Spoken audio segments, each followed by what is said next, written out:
Hello and good morning everyone. Welcome to our channel, The Next Level Academy. Today we will be doing the daily current affairs of 13th August 2024 in MCQ pattern. These questions are taken from the newspaper like The Hindu and the Indian Express. Now let's start with the first question, that is the concept of Cyber Chakravyuh mentioned in the context of AI and disinformation refers to which of the following? Now see, to answer this question आपको refer करना होगा The Hindu newspaper, and The Hindu newspaper is very costly and not easily available, especially the Delhi edition in your place. Maybe if you're from Northeast or if you are from South India, आपको the Delhi edition नहीं मिल सकता है, but don't worry, daily we upload The Hindu and the Indian Express in our WhatsApp and Telegram channel. Okay, so go in the description and जो link है उसको click करो. Click करके जो हमारा व्हाट्सएप चैनल है, टेलीग्राम चैनल है, वो ज्वाइन कर लो. वहाँ पे आपको daily the Hindu and the Indian express daily सुबह सुबह मिल जाया करेगा. Now let's see what is the correct answer for this question. So the correct answer for this question is option number B, that is the complex and pervasive nature of digital threats involving AI and disinformation. Now you see, cyber चक्रव्यूह जो ये term है, इसका concept एक metaphor है जो digital world में जो AI और डिसइंफॉर्मेशन के थ्रेट्स हैं उनको समझाने के लिए यूज किया गया है. साइबर चक्रव्यूह एक एंशियंट इंडियन वॉर फॉर्मेशन है जो बहुत ही कॉम्प्लेक्स और मुश्किल होता था तोड़ने के लिए, और इस कॉन्सेप्ट को डिजिटल दुनिया में AI के थ्रू होने वाले अटैक्स और डिसइंफॉर्मेशन के फैलाने के कॉन्टेक्स्ट में समझाया जा रहा है. डिजिटल दुनिया में डिजिटल दुनिया में जैसे जैसे टेक्नोलॉजी और AI का यूज बढ़ रहा है, वैसे वैसे साइबर थ्रेट्स भी बढ़ रहे हैं. इन थ्रेट्स को समझाना और उनसे बचना वैसे ही मुश्किल है जैसे एक सोल्जर के लिए चक्रव्यूह को तोड़ना होता है. इसलिए इन साइबर थ्रेट्स को साइबर चक्रव्यूह बोला जा रहा है. AI के यूज से फेक न्यूज, मैनिपुलेटेड कंटेंट और मिस इन्फॉर्मेशन आजकल बहुत तेजी से फैल रहे हैं. AI एल्गोरिथम्स को इस तरह से ट्रेन किया जा सकता है कि वो सच और झूठ को मिक्स करके ऐसा कंटेंट क्रिएट करे जो देखने में जेन्युइन लगे लेकिन असल में वो डिसइंफॉर्मेशन हो. ये डिसइंफॉर्मेशन का साइबर चक्रव्यूह तब बनता है जब ये इतना कॉम्प्लेक्स हो जाए कि यूजर्स को सच और झूठ में फर्क करना मुश्किल हो जाए. इस साइबर चक्रव्यूह को तोड़ने के लिए स्ट्रॉन्ग साइबर पॉलिसीज, अवेयरनेस और टेक्नोलॉजी का सही यूज करना ज़रूरी है. अगर हम डिजिटल चक्रव्यूह के अंदर फंस गए तो मिस इन्फॉर्मेशन और AI ड्रिवन अटैक्स से निकलना मुश्किल हो सकता है. तो ये टर्म बेसिकली डिजिटल दुनिया के कॉम्प्लेक्स और परवेसिव नेचर को हाईलाइट करने के लिए यूज किया जा रहा है, जहां AI और डिसइंफॉर्मेशन के मिक्स होने से एक मुश्किल और चालाकी से बुनी गई डिजिटल वॉरफेयर सिचुएशन का सामना करना पड़ रहा है. Okay, now let's move on to our next question, that is the recent controversy involving the SEBI chairperson triggered by the Hindenburg report mainly revolves around which of the following option? So the correct answer will be again the option number B, favoritism towards certain corporate groups in regulatory oversight. Now recent controversy जो SEBI Securities and Exchange Board of India के chairperson के around है, वो primarily Hindenburg report से शुरू हुई. Hindenburg research एक well known short seller firm है जो कॉर्पोरेट गवर्नेंस और फाइनेंशियल इरेगुलरिटीज को एक्सपोज करने के लिए फेमस है. इस रिपोर्ट ने कुछ मेजर कॉर्पोरेट ग्रुप्स पर फाइनेंशियल इरेगुलरिटीज और अनएथिकल प्रैक्टिसेस का इल्जाम लगाया. ओके, नाउ सी, रिपोर्ट्स के आने के बाद ये सवाल उठने लगे कि सेबी जो कि इंडिया में स्टॉक मार्केट और फाइनेंशियल इंस्टीट्यूशंस को रेगुलेट करता है, उसने इस इशू पर टाइमली और फेयर एक्शन क्यों नहीं लिया.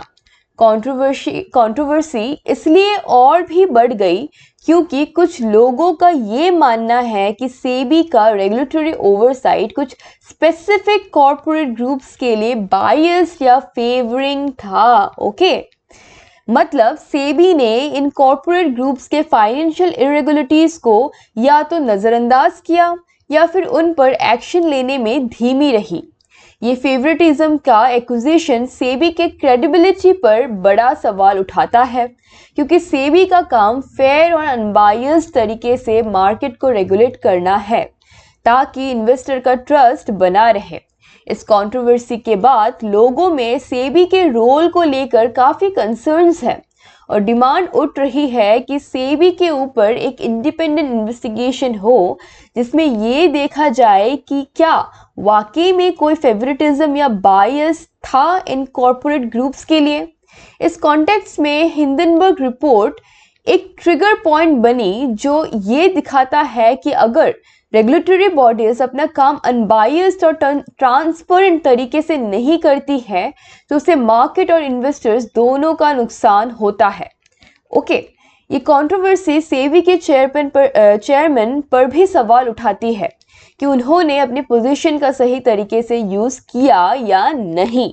तो ये तो टाइम आने पर पता चलेगा कि क्या आगे अपडेट्स आता है। Alright, let's move on to our next question, that is the tragic stampede at a temple in Bihar's Jehanabad, which resulted in the loss of lives, primarily underscores the need for which of the following। अब stampede जो है वो है कुचलना।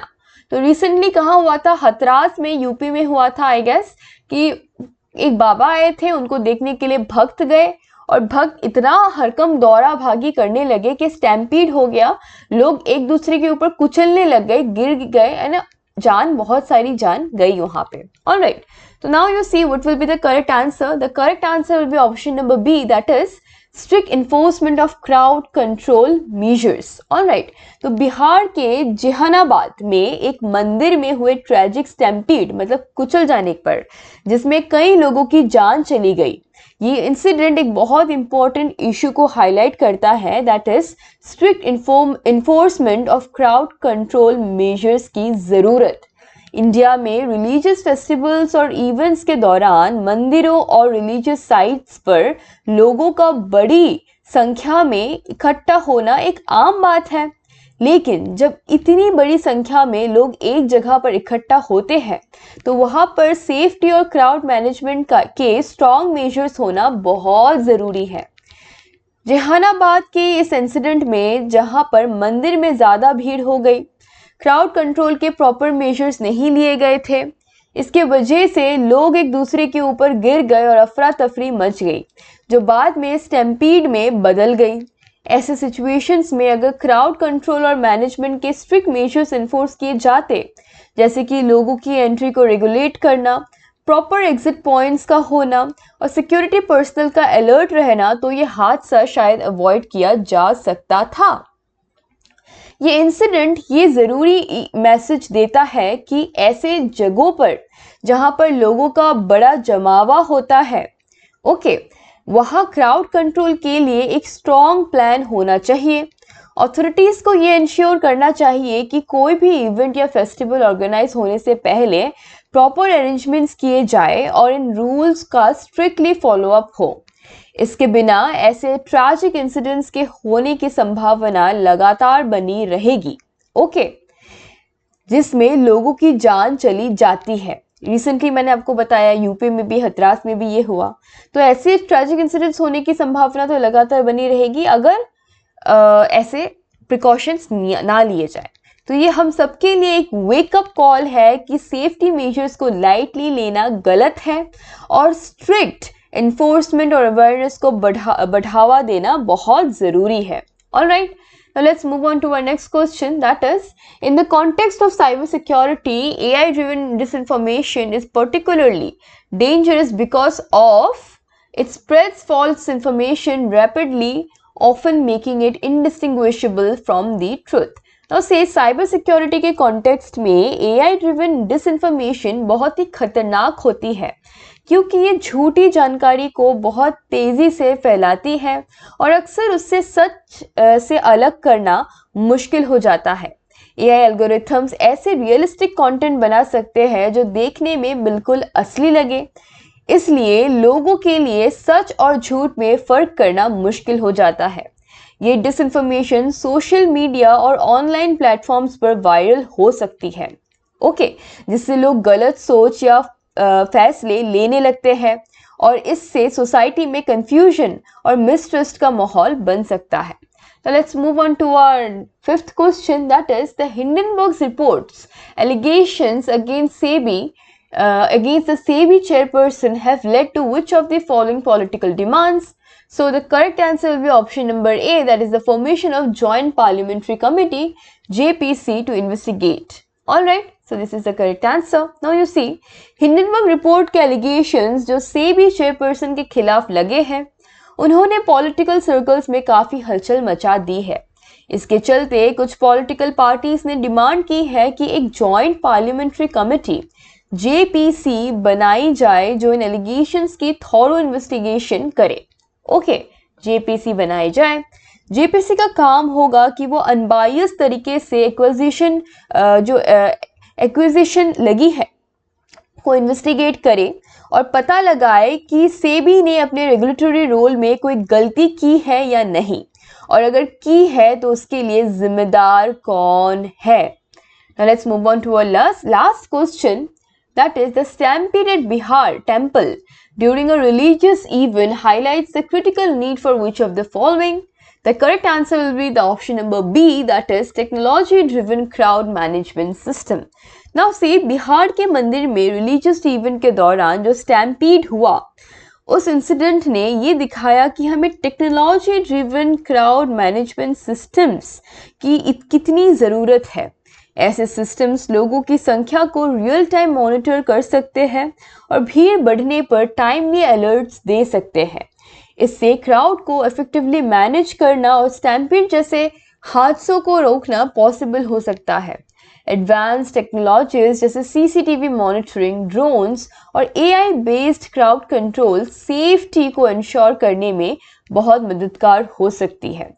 इसीलिए जब लोगों का जमावड़ा बड़ा हो तो ऐसे technology driven crowd management systems बहुत काम में आता है।